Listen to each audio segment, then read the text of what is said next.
Hello, and thank you for joining us tonight on another episode of our weekly news review. As always, we highlight to you the major activities that happened during the week. With me, Aisha Abdullahi Aminu.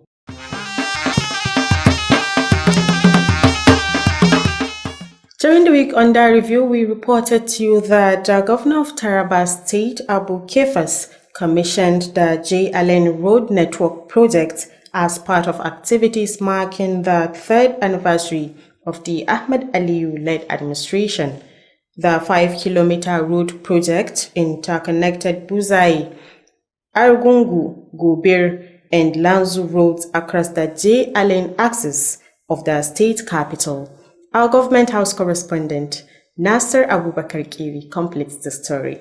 The road project, which comprises 6 interconnected roads and serves the main Sokoto mechanic village, had long been a major challenge for motorists and residents. The project was awarded at a cost of over 3.7 billion naira to enhance connectivity, ease the movement of goods and services, and improve the livelihoods of the people.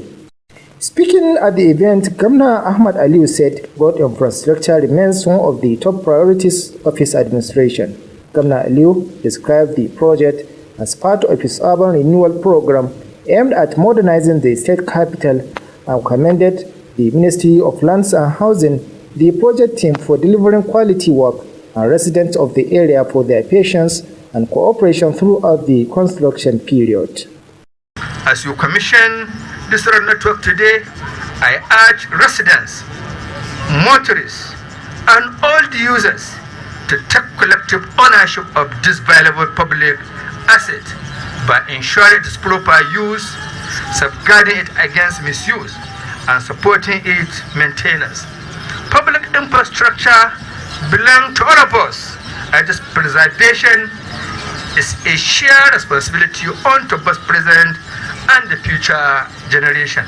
Performing the commissioning, the governor of Taraba State, Abu Kefas, described the visit of Sokoto as a homecoming, recalling that he had lived in the state in the early 2000s. He also recalled the long-standing historical and traditional ties between the ancient Jukun kingdom of Okari and the Sokoto Caliphate. Governor Kefas said every thriving economy prioritizes infrastructure development to attract investment, create jobs, and improve the quality of life of its people. I congratulate you on this important achievement. I encourage you to take ownership, just as the governor stated it here, to take ownership of the infrastructure, protect it, maintain it, and ensure that future generations inherit it in excellent condition. In their separate remarks, Yao Muhammad Dada and the Commissioner for Lands and Housing, Nasiru Aliyu Dansoho, highlighted some of the people-oriented projects executed by Governor Ahmed Aliyu since assuming office. Highlight of the event include cultural performances by various troops, including the Taraba State Cultural Troupe.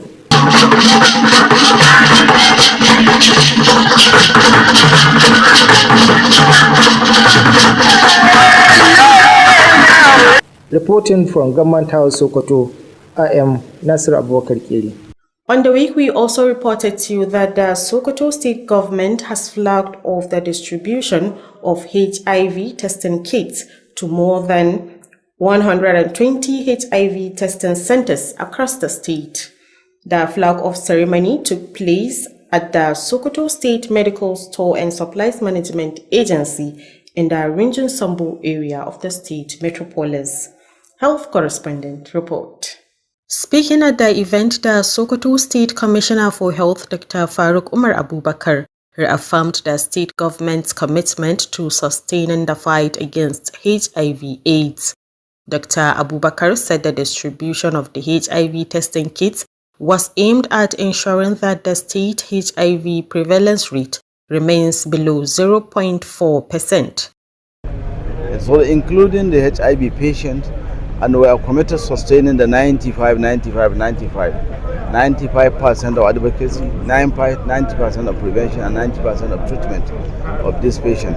And that's what's been the notice today with the procurement and distributions of HIV commodities it is aimed to sustain that particular tempo and to ensure that our prevalence remain as it is, as one of the lowest in the country, and we remain committed to maintaining that lowest. The commissioner also urged residents to cultivate the habit of undergoing HIV testing to know their status, noting that HIV testing services are provided free of charge at all designated testing centers across the state.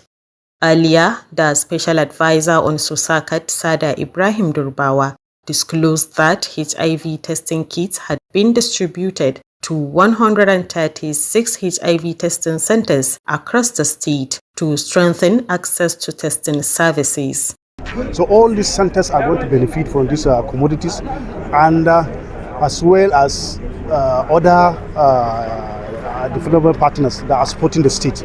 You know, we have IFEs that are supporting the state in this fight. Speaking on behalf of the implementing partners, Abubakar Usman commended the Sokoto state government for its unwavering commitment to the prevention and control of HIV/AIDS through sustained support for health interventions. Other speakers at the event included the Executive Secretary of the agency, Mukhtar Isa Ilyasu, and the State HIV Program Coordinator, Hali Wadata, among others. Aisha Abdullahi Aminu, Alu TV News. During the week, we also brought to you that as part of ongoing efforts to improve the quality of education and expand access to modern learning facilities, the Sokoto state government, through the Adolescent Girls Initiative for Learning and Empowerment, AGILE, has commenced the procurement processes for major educational infrastructure and learning materials across the state. The exercise includes the procurement of digital teaching and learning materials, classroom furniture, livelihood training equipment, solar power installations in schools, and other facilities aimed at transforming the learning environment in public secondary schools. Abrashid Wadata Buhari reports. The procurement process covers digital teaching and learning materials, consumable and non-consumable instructional items, livelihood training equipment, the installation of solar power system in 100 schools, as well as furniture for classrooms, laboratories, administrative blocks, and multipurpose halls in newly constructed 28 junior secondary schools and 28 senior secondary schools across the 23 local government areas of the states. Declaring the bidding process upon, the Commissioner for Basic and Secondary Education, Professor Ahmad Laden Ala, represented by the Permanent Secretary of the Ministry, Dr. Sanusi Aliyu Binji, urged contractors to uphold professionalism and deliver quality projects that will benefit both present and future generations of learners. I also used to thank him for providing everyone impress our principals for the running of their school every month. I also used to use this opportunity to also thank him for providing all pertaining to a newly established school, SACSA, Sokoto All Girls Science Academy, for our girls, so that our girls can be better in science in the near future. In his welcome address, the Deputy Project Coordinator of Agile, Dr. Kabiru Garbagober, reaffirmed the project's commitment to ensuring a transparent, competitive, and credible procurement process capable of delivering value for public investments.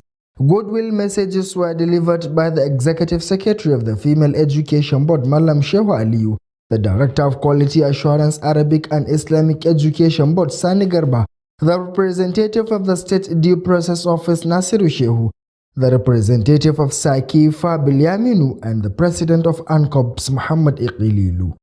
They commended the Sokoto State Government and the Agile Project for sustaining transparency in public procurement and expressed confidence that the successful implementation of the project would significantly improve teaching and learning outcomes across the states. The bid opening exercise was conducted by the head of procurement of the Agile Project, Alhaji Shehu Garba, in the presence of government officials, development partners, civil society organizations, contractors, and other stakeholders. Abrashid Wadata Buhari, Alu TV News.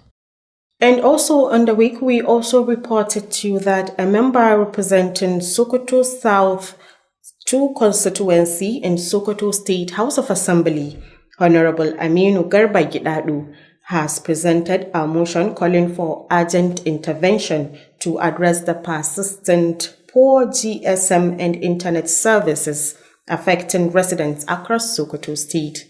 Our legislative correspondent, Jamilu Musa Meshano, will give us the story. Presenting the motion during plenary, Honorable Aminu Garba Gidadu expressed concern over the continued deterioration of the telecommunication services in the state, noting that residents are experiencing weak network coverage, poor internet connectivity, frequent call drops, delayed delivery of text message, and prolonged service outage. The lawmakers said the situation has diversely affected businesses, educational activities, healthcare delivery, security operations, and other essential services, strengthening the need for immediate action to safeguard the socio-economic well-being of the people. Honorable Gidado urged the House to call on GSM's network operators in improving the quality of their services without delay. He also appealed the telecommunications regulatory authorities to strengthen monitoring mechanisms and ensure the operators comply with the approved service delivery standards. I stay in Sokoto, I live in Sokoto, I sleep and wake up in Sokoto, and I hear it from people around me, that is those that elected us into to come here and represent them. We have seen the problem that always evolved from the communication gaps we used to have in Sokoto concerning the GSM and internet services, which has always been, or most times, become poor. We don't know whether it's only maybe due to the, equipment or whatever. So it gave me the courage to come here and present this motion so we can address the issue, to call on the operators to know where the problem is so as to allow our electorates enjoy the services they have been paying for. The motion, seconded by Honorable Shamsu Aliyu, further called on the relevant House committee to engage telecommunication service providers and regulatory agencies to identify the root cause of the persistent network challenges and recommend lasting solutions. It also urged the Sokoto state government to collaborate with relevant federal agencies and network operators to improve telecommunications infrastructures across the states.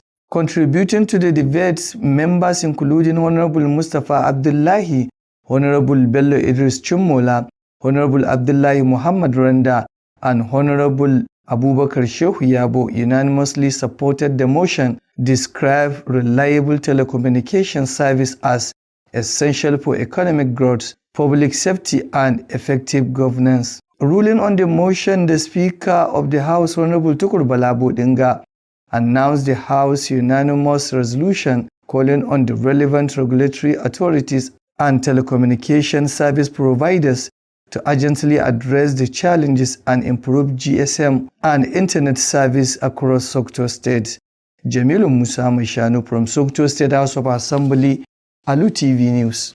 Still on the week, we also reported to you that media practitioners and social media influencers have been urged to help shape the future of northern Nigeria through responsible, balanced, and factual reporting. The call was made at the Ariwa Media Summit held in Kano, where participants were reminded that the region's future would be determined not only by government policies and infrastructure, but also by the stories the media tells about the North. Aminu Al-Husseini Amanawa, who attended the summit, reported that the event was organized by the Office of the Senior Special Assistant to President on Media and Public Enlightenment, Abdulaziz. His report. Stressing that a balanced and factual reporting is essential in an era where misinformation spreads rapidly through digital platforms, the Minister of Information and National Orientation, Muhammad Idris, called on journalists to embrace responsible and ethical reporting to reshape the narrative of northern Nigeria. Tell the stories of our entrepreneurs. Tell the stories of our women who are toiling day and night. Tell the stories of our young people who are transforming communities every day. Tell the stories that inspire confidence without abandoning truth. The minister also urged media professionals to project Northern Nigeria as a region of opportunity, resilience, and innovation, while continuing to report its challenges objectively and professionally. The convener of the summit and senior special assistant to the president of media and public enlightenment said the gathering provided a platform for stakeholders to discuss the role of responsible journalism in promoting public trust, national unity, and sustainable development. Ethical media practice restores that missing trust. Accurate reporting, fair context, and verified facts give citizens confidence to support their leaders, even in turbulent times.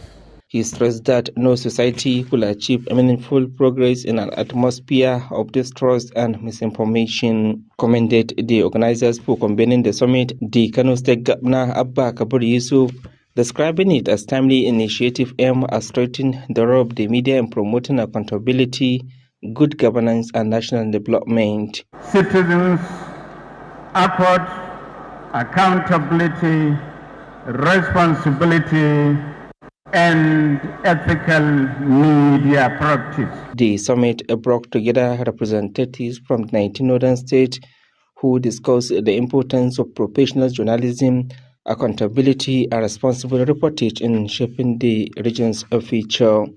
From Kano, Amin Al-Seni, Alu TV News.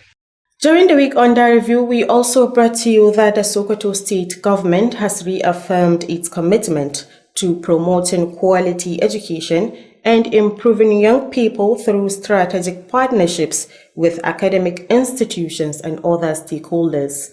The assurance was given by the wife of the Sokoto State Governor, Hajia Dr. Fatima Ahmad Aliyu, during the launch of the Caliphate Brains Initiative, where students were equipped with knowledge and guidance on university admission requirements, career planning, and leadership development to prepare them for future academic and professional success.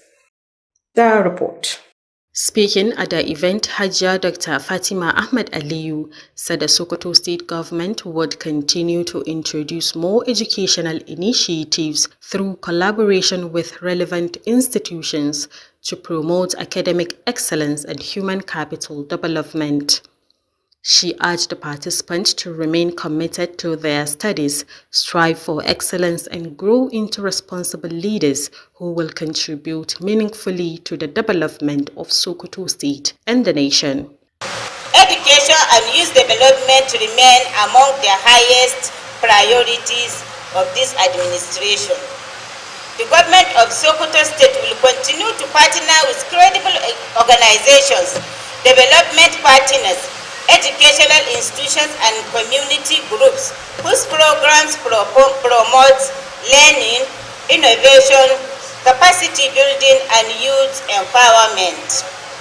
Every genuine initiative that inspires our young people and contributes to the development of our state will always receive our encouragement and support. The chairman of the occasion and Sokoto State Commissioner for Higher Education, Professor Isa Muhammad Maishanu, said the essence of the gathering was to equip students with the knowledge and guidance they need to make informed decisions about their future academic and career path. In their separate remarks, the Vice Chancellor of Northwest University, Sokoto, Professor Mukhtar Umar Banza, the Sokoto State Commissioner for Basic and Secondary Education, Professor Ahmad Laden Ala, and the Vice Chancellor of Sokoto State University, Professor Bello Muhammad Yarima, took turns enlightening the students on the requirements for gaining admission into tertiary institutions. They encouraged the participants to dream big, remain focused, and pursue their educational aspirations with determination and a clear sense of direction. In his remarks, the founder of Caliphate Brain, Ahmad Aliyu Ahmad, explained that the initiative was designed to guide young people throughout their school years and adequately prepare them for the opportunities and challenges that lie ahead after graduation. He assured participants that the program would become an annual event and expressed optimism that the initiative would expand beyond the state to promote learning, innovation, and skills development among the next generation. Going forward, Calibre will continue to strengthen partnerships with government institutions, educational establishments, development organizations, private sector partners, philanthropic foundations, and corporate sponsors. Through these partnerships and sponsors, we also to institutionalize our programs so that they become annual activities that continuously impact thousands of young people across Sokoto State and beyond. Ahmed Aliyu also expressed appreciation to the Sokoto State government and other stakeholders for their support, which contributed to the successful organization of the program. Another highlight of the event was a panel discussion featuring renowned academics, including Dr. Shadi Sabe, Dr. Mansur Isa Buhari, and Dr. Nasir Dania, among others. The session also featured an interactive question and answer segment, during which students sought guidance from the panelists on academic choices, career path, and opportunities after secondary school.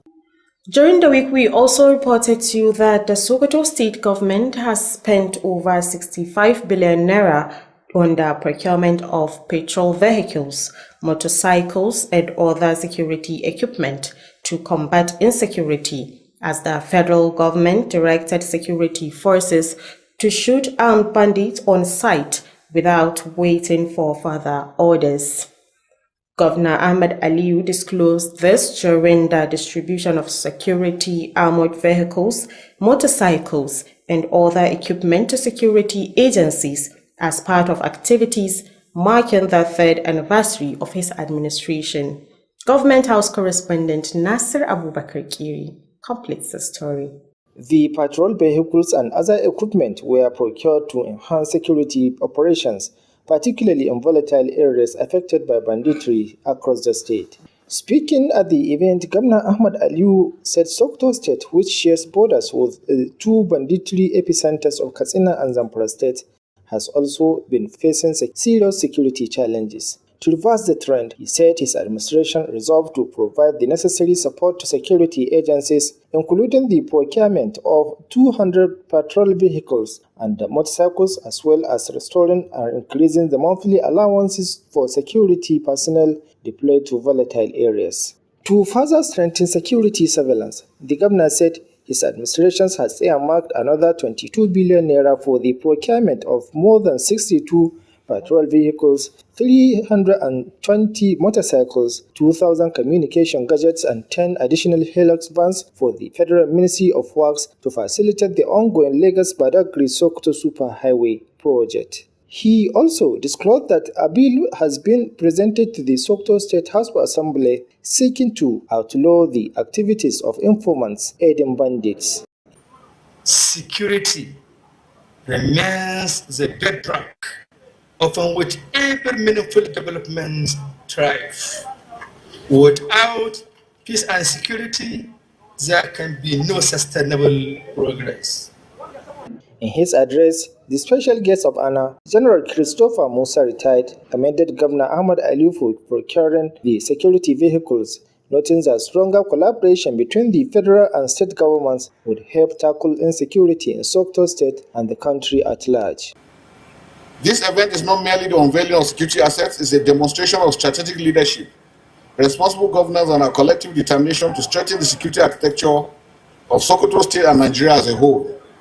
Let me begin by expressing my sincere appreciation to His Excellency Governor Ahmed Aliyu, PhD, for this bold investment in the security of the people of Sokoto State. While officially flagging off the distribution of the vehicles and equipment, General Musa urged the benefiting security agencies to deploy the assets judiciously and ensure they are effectively utilized to enhance security across the state. Governor Ahmed Aliyu commissioned one of the newly constructed roads in the state and named it after the visiting guest, General Christopher Gwabi Musa, in recognition of his contributions to national security and to commemorate his visit to Sokoto State. Reporting from Government House, Sokoto, I am Nasir Abubakar Kiri. During the week, we also reported to you that the Sokoto state government has announced plans to rehabilitate all science and technical schools across the state in 2027. Governor Ahmed Aliyu unveiled the initiative during the official commissioning of the remodeled Government Science Secondary School, Yabu. Our Government House correspondent Nasser Abubakar Kiri completes the story.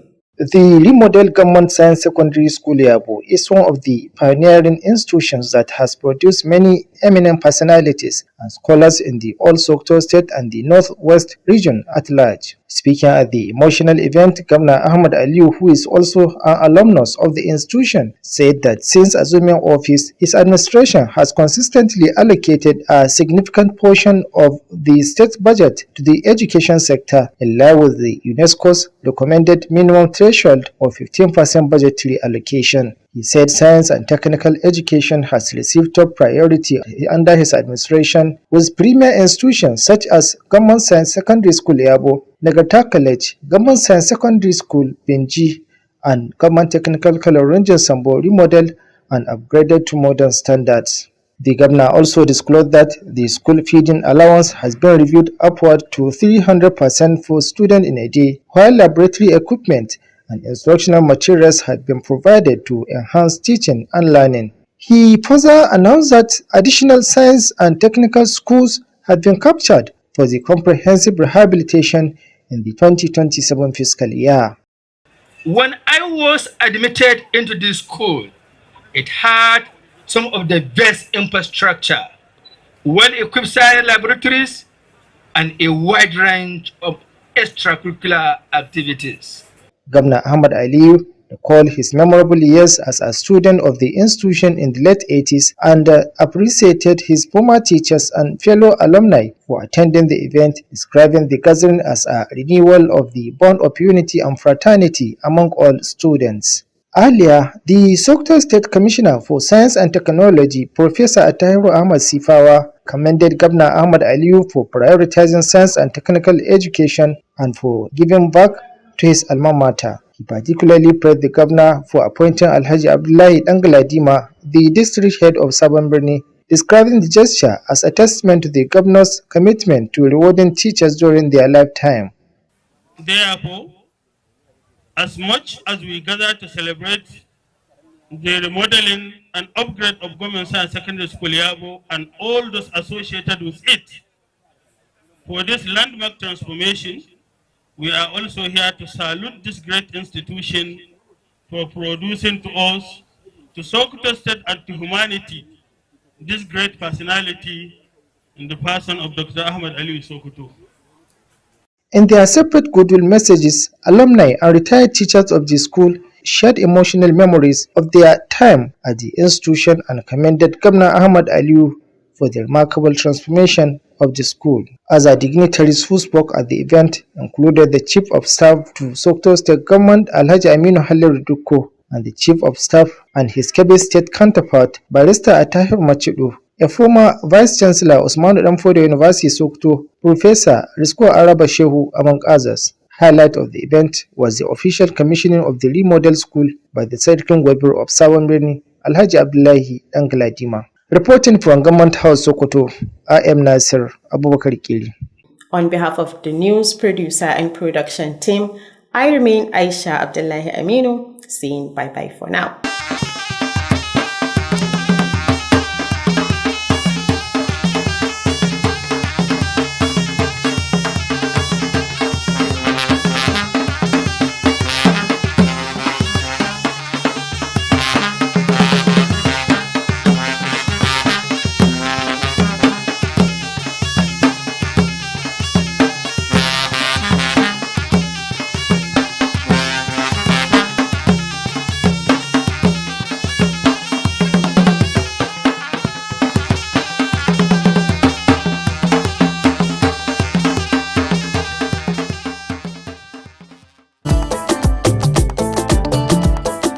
Shin kana son ganin yadda ake mayar da buri zuwa aiki kuma ya zama ci gaban al'umma? Shin kana son ganin yadda gwamnatin jihar Sokoto ke aiwatar da alƙawuran da ta ɗauka wa al'umma? To ga dama ta musamman. Muradu Tara shiri ne da ke haskan manyan muradu tara na gwamnatin jihar Sokoto ƙarƙashin jagorancin mai girma gwamna Ahmad Aliyu Sokoto PhD FCNA. Muradu Tara da suka hada da samar da ilimi, bunƙasa kiwon lafiya, haɗi da samar da tsaro da haɓaka noma. Duk a cikin Muradu Tara akwai samar da ruwan sha tare da ƙarfafa matasa, kulawa da lamuran addini, samar da 'yancin ƙananan hukumomi da bunƙasa tattalin arziki.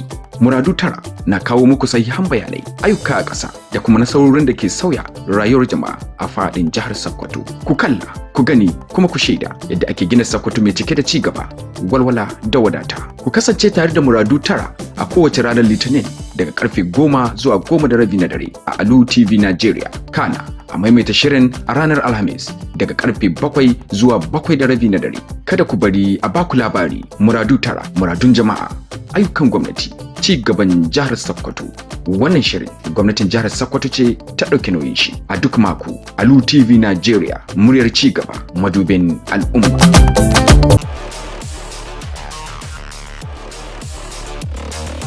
A duniyar da bayanai ke tafiya cikin sauri, samun sahihan labarai akan lokaci yana da matukar muhimmanci. Saboda haka ne Alu TV Nigeria ta kasance abin dogaro wajen isar da ingantattun labarai da shirye-shirye da ke ilmantarwa, faɗakarwa da nishaɗantarwa. A Alu TV muna kawo muku cikakkun rahotanni kan harkokin gwamnati, siyasa, tattalin arziki, ilimi, lafiya, addini, al'adu, wasanni da sauran abubuwan da suka shafi rayuwar al'umma. Ba wai labarai kaɗai ba, muna haskaka nasarorin al'umma, muna ba da dama ga muryoyin jama'a tare da gabatar da shirye-shirye masu inganci da ke karfafa haɗin kai, zaman lafiya da ci gaban ƙasa. Idan kana son sahihan labarai ba tare da ƙarin gishiri ko son zuciya ba, Alu TV Nigeria ita ce zaɓin da ya dace. Za ku iya kasancewa da Alu TV Nigeria ta hanyar wayoyin da ke hannayenku, ta hanyar lalubar mu a YouTube Alu TV, Facebook Alu TV News, ko ku sauke manhajar Alu TV daga Play Store domin kasancewa da Alu TV kai tsaye. Alu TV Nigeria, muryar gaskiya, hasken al'umma, tashar da kowa ke alfahari da ita. Assalamu alaikum jama'a, ku zo na baku wani sirri tare da albishir. Shin ko kun san cewa Alu TV babban goro ce sai magogin karfe, ramin kura sai 'ya'yanta. Ina duhu ga haske, ina wata ga rana. Idan rana ta fito, tafin hannu ba zai iya kare ta ba. Albishirinku, mun tadanan muku shirye-shirye da dama masu faɗakarwa, ilmantarwa tare da baku nishaɗi. Ga labarai da al'amuran yau da kullum da a kowane lokaci muka ke ƙoƙarin kawo muku. Ina shugabanni da manya-manyan jigajigan 'yan siyasa da ma sarakuna.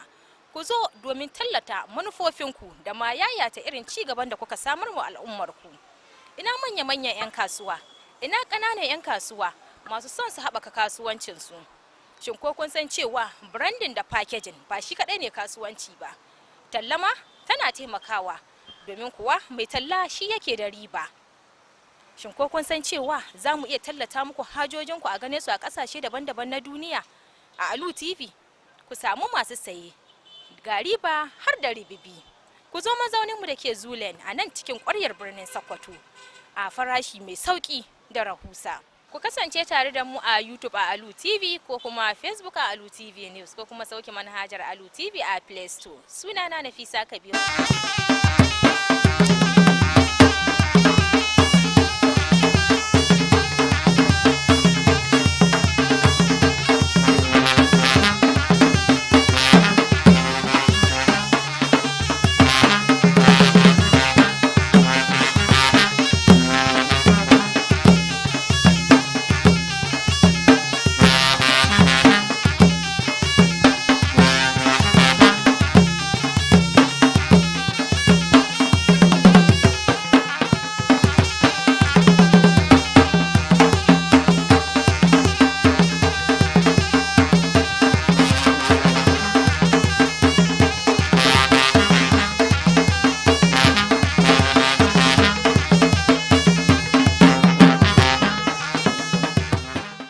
Masu kallo barka sake kasancewa da ku a cikin wannan shiri na musamman inda muke kawo muku bitan labaran muhimman ababen da suka faru a makon da ke shudewa daga nan gidan talabijin na Alu tare da ni Abdulrashid Wadata Buhari da nake jagorantar wannan shiri.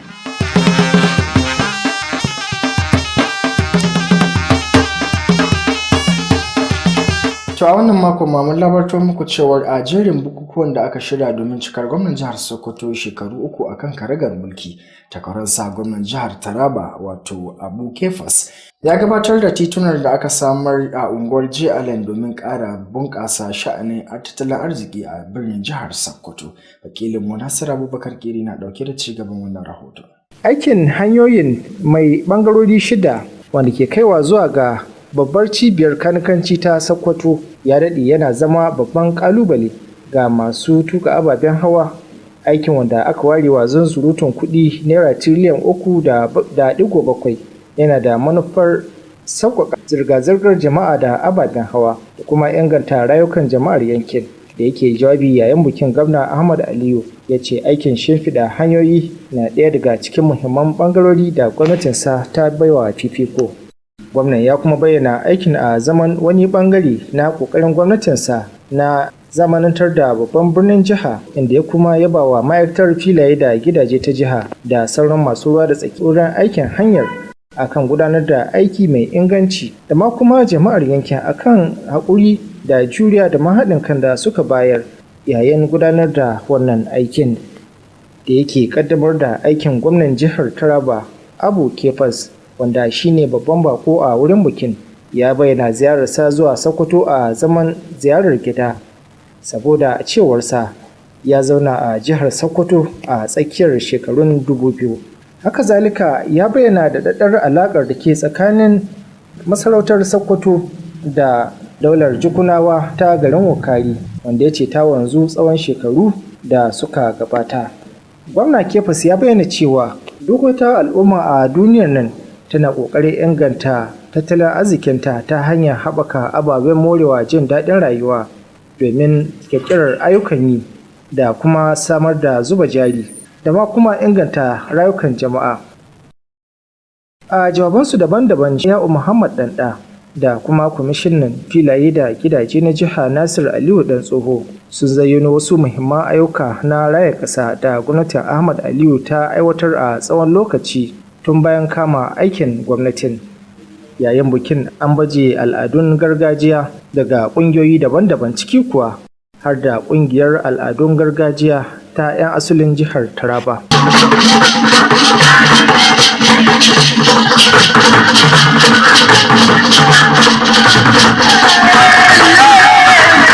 Ƙarshen wannan rahoton kenan.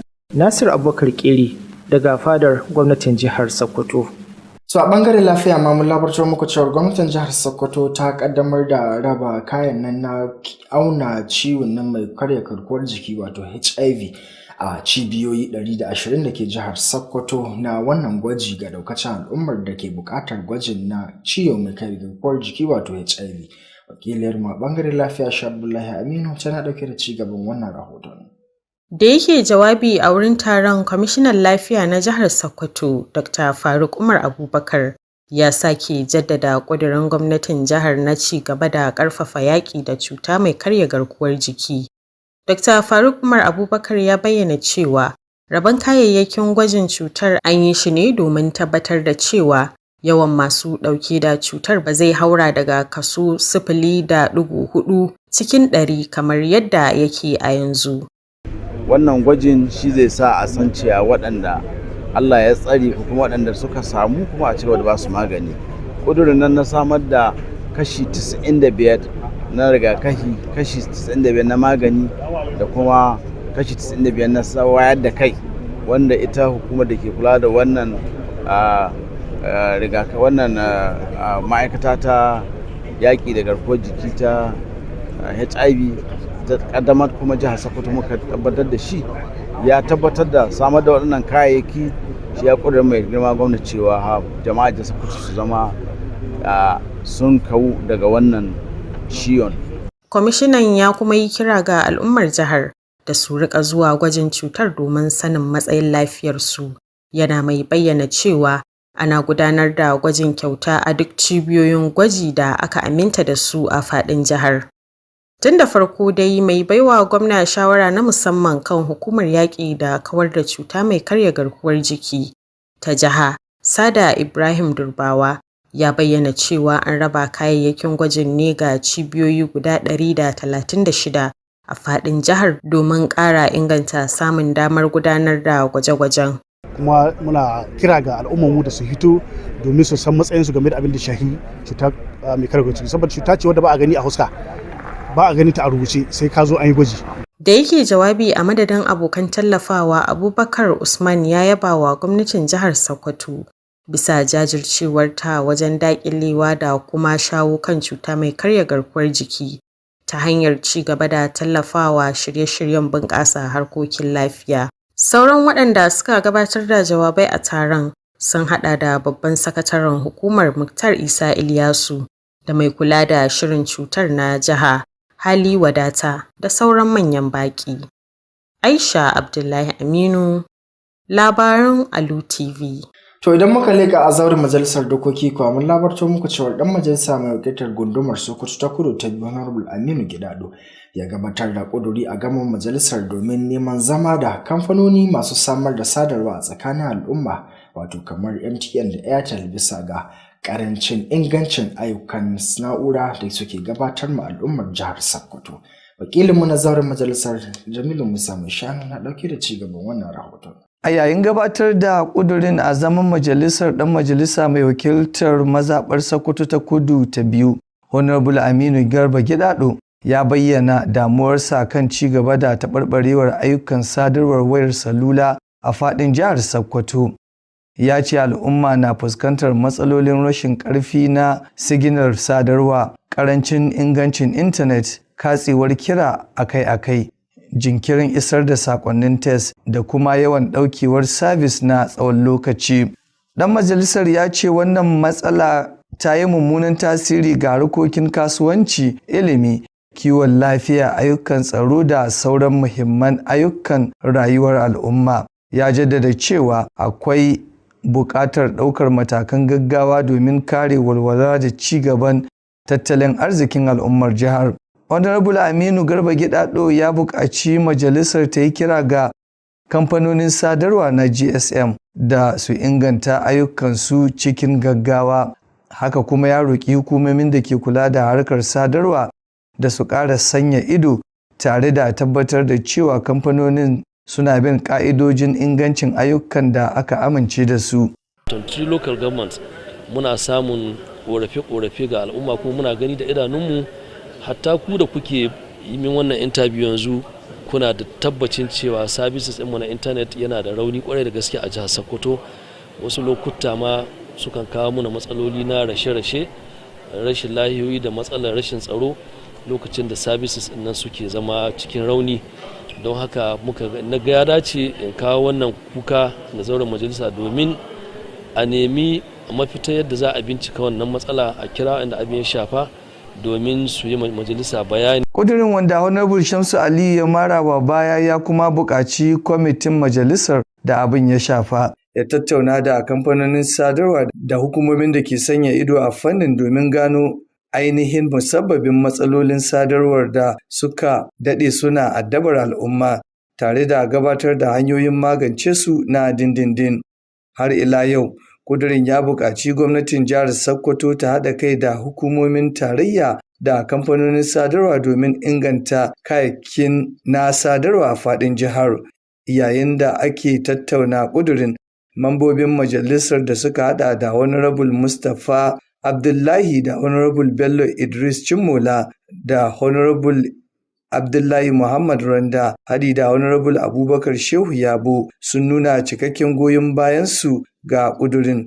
Sun bayyana cewa ingantacciyar sadarwa ta wayar salula da intanet na da matuƙar muhimmanci wajen bunƙasa tattalin arziki, tabbatar da tsaron al'umma da kuma inganta gudanar da mulki.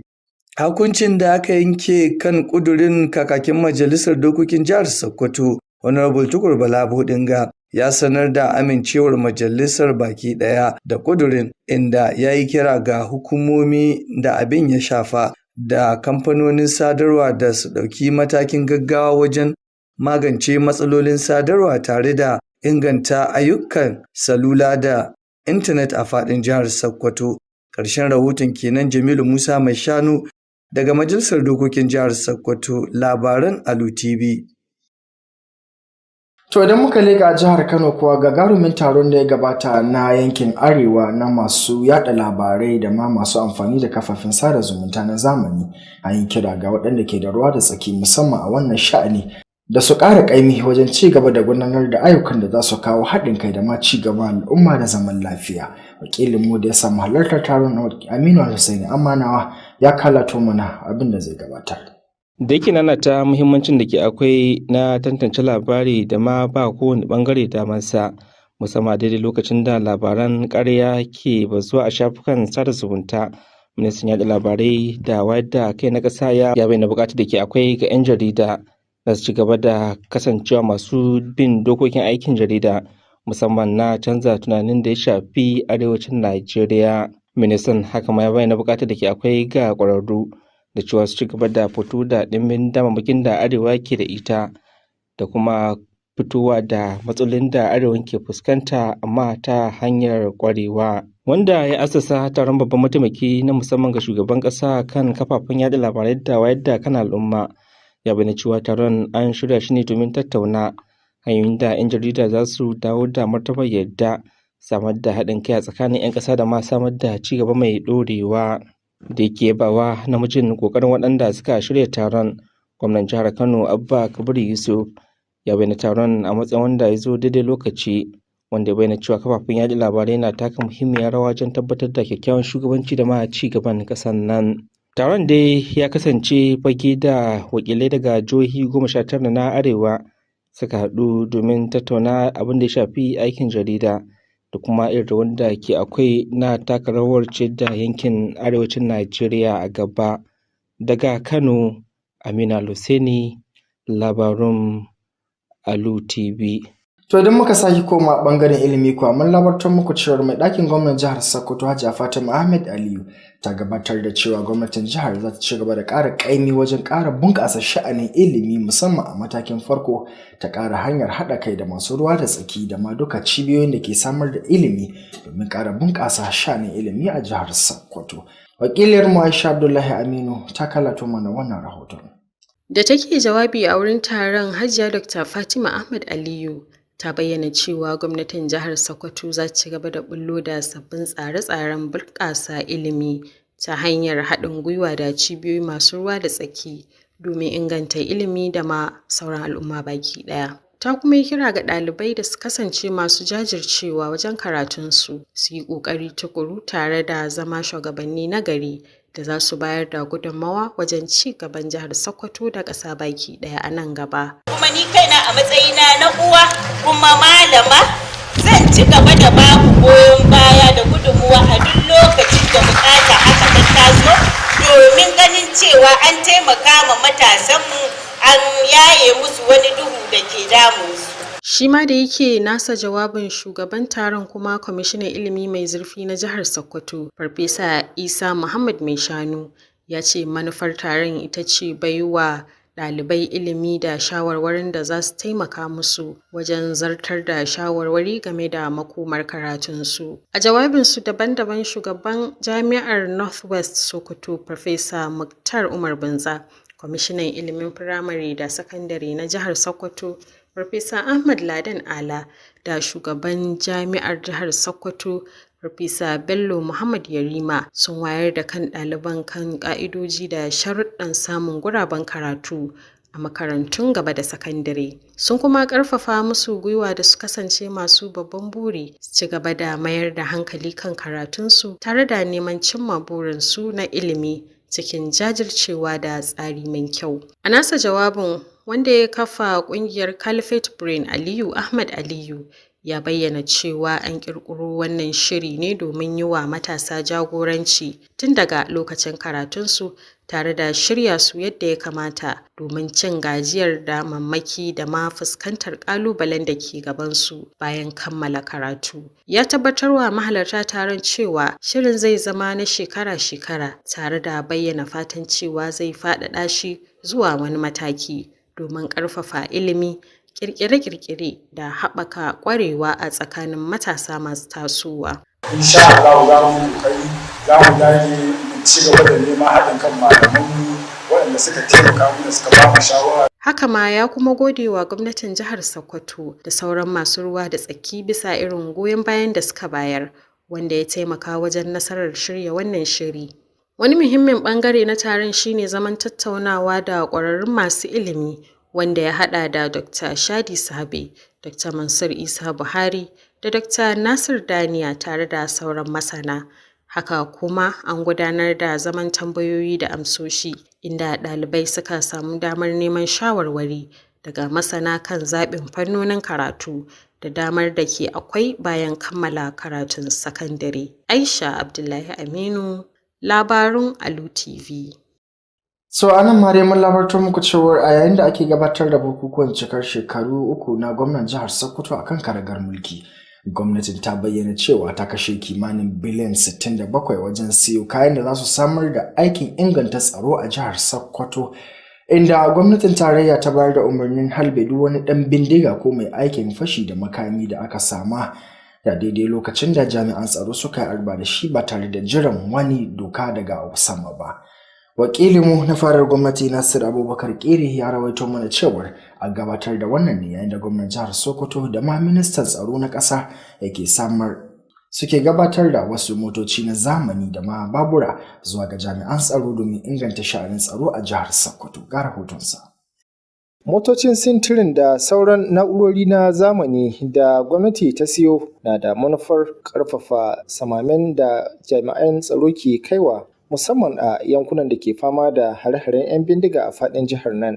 Da yake jawabi yayin bikin ƙaddamar da rabon motocin, Gwamna Ahmad Aliyu ya ce jihar Sokoto wacce ke kan iyaka da jihohin nan biyu da suka fi kamarin matsalar 'yan bindiga wato Katsina da Zamfara, ita ma tana fama da nata ƙalubalen tsaro makamancin nasu. Domin yaƙi da wannan matsalar, tun farkon kama aikinta, gwamnatin sa ta siyo motocin sintiri 200 da babura da dama domin a ƙarfafa sintiri da ma kuma dawo da kuɗin alawus da ake biyan jami'an tsaro da aka baza a yankuna masu haɗari. Domin ƙara samun nasarar wannan yakin, Gwamna Ahmad Aliyu ya ce gwamnatinsa ta sake ware wasu zunzurutun kuɗi fiye da naira biliyan 22 domin siyo ƙarin motocin sintiri kimanin 62. Babura 320, na'urorin sadarwa fiye da 2,000 da ma wasu ƙarin motoci kirar Hilux 10 waɗanda za a hannunta ga ma'aikatar ayyuka ta tarayya domin samun nasarar aikin babbar hanyar Legas zuwa Badagry wacce ke kan gudana a halin yanzu.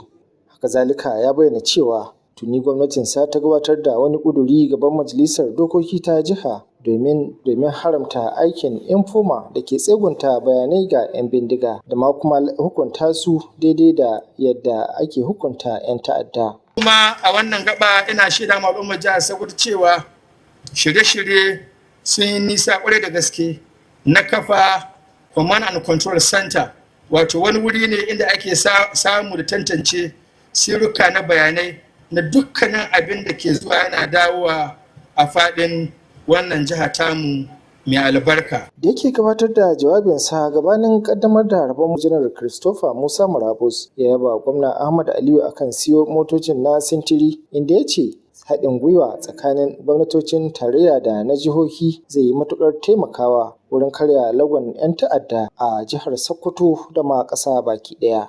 Janar Musa, wanda ya kaddamar da rabon motocin da sauran kayayyakin tsaro na zamani, ya buƙaci hukumomin da suka amfana da motocin da su yi amfani da su kamar yadda ya kamata domin ƙarfafa matakan tsaro a jihar nan. To a wata mai kama da wannan kuwa, Gwamna Ahmad Aliyu ya kaddamar da ɗaya daga cikin titunan da gwamnatinsa ta gina a jihar nan tare da raɗa masa sunan Janar Christopher Gwabin Musa, domin girmama gudunmuwa da ya bayar wurin ƙarfafa matakan tsaron ƙasa da kuma bukin cikar gwamnatinsa da ma kuma tunawa da ziyarar da ya kawo a jihar Sokoto. Ƙarshen wannan rahoton kenan. Nasir Abubakar Kiri daga fadar gwamnatin jihar Sokoto. To har wa yau dai idan muka sake leƙa ɓangaren ilimi, mun labartar muku cewa gwamnatin jihar Sokoto ƙarƙashin gwamna Ahmed Aliyu ta ayyana shirin da take da shi na ƙara farfaɗowa tare da gyara ɗaukacin makarantun kimiyyar fasaha da ke jihar Sokoto, yayin da yake ƙaddamar da makarantar nan ta kimiyyar fasaha da ke Yabo, wacce gwamnatinsa ta sauya wa fasali tare da mayar da ita ta zamani domin ƙara bunƙasa sha'anin kimiyya da fasaha a jihar Sokoto. Wakilinmu na farar gwamnati Nasiru Abubakar Kiri har wa yau yana ɗauke da cikin wannan rahoton. Sabuwar makarantar gwamnati ta kimiyya ta garin Yabo wacce aka sauya fasalinta tana ɗaya daga cikin manyan daɗaɗɗun makarantun kimiyya da suka samar da fitattun mutane a ƙasar nan da ma malamai a tsohuwar jihar Sokoto da ma yankin arewa maso yamma. Da yake jawabi yayin ƙasaitaccen bikin, gwamna Ahmad Aliyu wanda shi ma tsohon ɗalibin makarantar ne, yace tun kama aikin gwamnatinsa ta dukufa wurin ware kaso mai tsoka ga sashen ilimi a kasafin kuɗin kowace shekara, daidai da matakin da hukumar UNESCO ta ƙayyade na ware fiye da kaso 15 a kasafin kuɗin kowace shekara. Ya ce ilimin kimiyya da fasaha yana samun muhimmiyar kulawa a ƙarƙashin gwamnatinsa, inda manyan makarantu na kimiyya da fasaha kamar makarantar kimiyya ta gwamnati ta garin Yabo, kwalejin nagarta, makarantar sakandaren kimiyya ta Benji da kwalejin fasaha ta gwamnati da ke Runjin Sambo yanzu haka an sauya fasalinsu daga darajar su daidai da zamani. Gwamnan haka zalika ya bayyana cewa zuwa yanzu gwamnatinsu ta ƙara kuɗin ciyarwa zuwa naira 300 ga kowane ɗalibi, yayin da aka samar da ingantattun kayan aiki na gwaje-gwaje da littattafai na koyarwa da bincike a makarantun jihar nan. Haka zalika ya bayyana cewa a shekarar 2027 sauran makarantun kimiyya da fasahar jihar nan baki ɗaya za a yi musu gagarumin gyare-gyare na musamman ta yadda za su zamo daidai da tsara. Na faɗi sauran makarantun da muka inganta kamar makaranta ta Nagarta College, makaranta ta GGC da makamantansu. A wannan gaba ina son yi amfani da wannan dama in yi kira ga ɗalibai da su ma su zage dantse su yi karatu su mai da himma. Ba gwamnan Sokoto mai yiwa ne ma a samu shugabannin ƙasashe a cikinsu. Gwamna Ahmad Aliyu wanda ya jawabi mai sosa rai dangane da rayuwarsu ta ɗalibai a yayin da yake makaranta a shekarun ƙarshe na 1980, ya mika godiyarsa ga tsaffin malamansa da abokanan karatunsa kan yadda suka sami halartar bikin, wanda a cewarsa ya sabunta daɗaɗɗar alaƙa da haɗin kai da ke a tsakanin tsaffin ɗaliban. Tun farko da yake gabatar da jawabi, kwamishinan kimiyya da fasaha na jiha Farfesa Tahiru Ahmad Sifawa ya ba gwamna Ahmad Aliyu akan yadda gwamnatinsa ta ba da muhimmanci ga ilimin kimiyya da fasaha da kuma ɗawainiyar da ya yi da tsohuwar makarantar da ya yi karatu. Musamman ya jinjina wa gwamna akan naɗa Alhaji Abdullahi Ɗan Galadima a matsayin uban ƙasar Sabon Birni, wanda ya ce wannan ƙarara na nunar da ƙoƙarin gwamnan wurin sakawa malamai tun a lokacin rayuwarsu.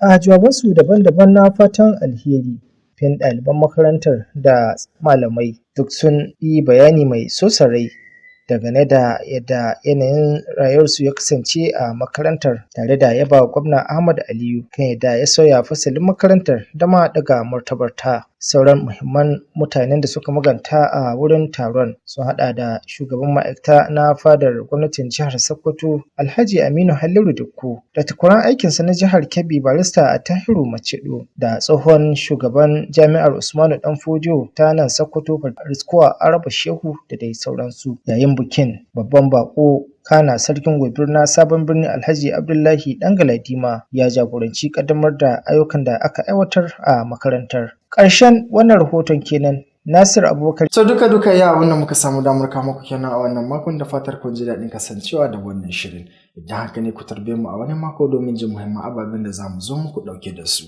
A madadin waɗanda suke taimakawa domin ganin wannan shirin ya zo muku. Bello Mamman da ke hidimar ɗauka, Jamilu Musa mai sharu mai hidimar tacewa da haɗa wannan shirin. Aisha Abdullahi Aminu mai karanta muku a harshen Turanci, iya Rashidu da ta Buhari da na fassara nake ce muku saduwar alkhairi sai wani mako idan Allah ya kai mu.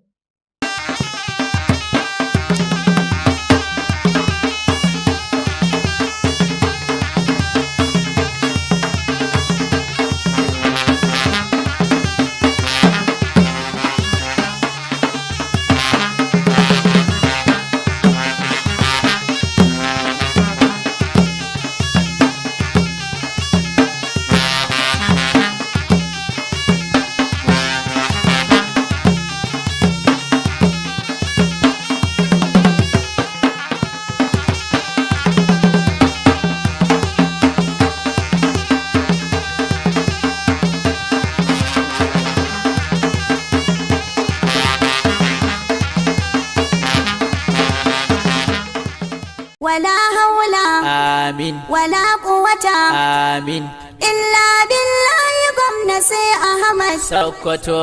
Dan Ali rike gaskiyar ka ba wani mai ima. Wala haula amin, wala quwwata amin, illa billahi gwamna sai Ahmad Sokoto. Dan Ali rike gaskiyar ka ba wani mai ima. Wala haula amin, wala quwwata amin, illa billahi gwamna sai Ahmad Sokoto. Dan Ali rike gaskiyar ka ba wani mai ima. Da farko Allah na sabani iko Sokoto, mai rana mai dare da mamako Sokoto, rabbi kai ne kake da fifiko Sokoto, kaba Ahmadu gwamna Sokotawa mu ji dama. Wala haula amin, wala quwwata amin.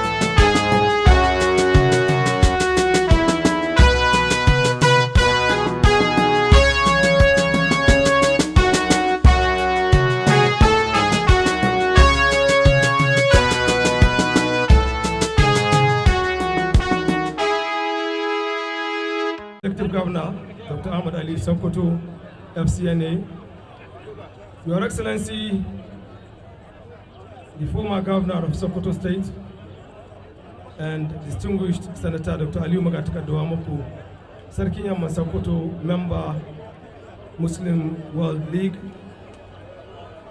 Your Excellency, the former Governor of former Sokoto State, Malam Yahya Abdul Karim, MNI, former Honorable Minister of Police Affairs, Alhaji Mahmoud Megari, Dingia Ikatuka Sokoto, Mr. Speaker, Sokoto State House of Sokoto and Zamfara State, Alhaji Chisu Abdullahi Dattijo, Barrister Muktari Shehu Shagari, CFR, Alhaji Hassan Nasiha Gusau, Sokoto State APC Chairman, Alhaji Isa Sadiq Achida, former Deputy Governor of Imo State, Prince Eze, the representative of the Sultan of Sokoto, former ambassadors here with us, Alhaji Sabi Isagara, and Sokoto Secretary to the Sokoto State Government, Chief of Staff, Government House Sokoto, members of the State Executive Council here with us, members of the State Assembly, other distinguished personalities here with us. A very good afternoon to you all. Well, Your Excellency, we are here in Bodinga this afternoon as part of effort to further touch the lives of rural dwellers. By the special grace of God, in a couple of minutes to come, we will be witnessing flagging of ceremony of our road project. Your Excellency, without taking much of your time, I would like to invite Sheikh Suleiman Ahmad from Kano to lead us in the opening prayer. Akaramkallah.